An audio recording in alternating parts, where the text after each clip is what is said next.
financial services sector remain very important in the scheme of things as and when we talk about the budget proposals. The finance minister has a task cut out for himself to boost up this sector and which consists of the funds, the FIIs, FPIs, NBFCs, banks, insurance companies, asset management companies.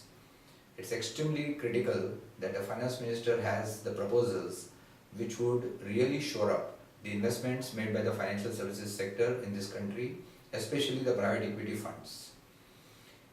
If I look at some of the pending demands by the funds, the most important being GAR, which is going to kick in on 1st April 2015 by the statute, and to my mind it would be extremely critical for the finance minister to try and postpone the applicability of GAR at least by 2 years. So defer the GAR at least for 2 years, which would give tremendous boost and confidence to the morale of the foreign investors in this country.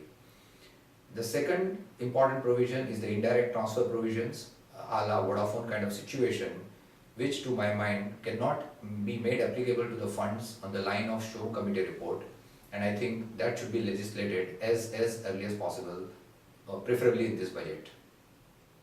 And the third and the most important item which the private equity investors have been demanding is the MAT on their profits.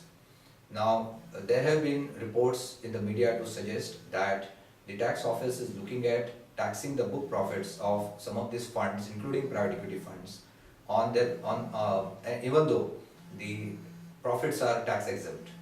I think this would be detrimental to the interest of the funds. It would not be appropriate and in accordance with the law.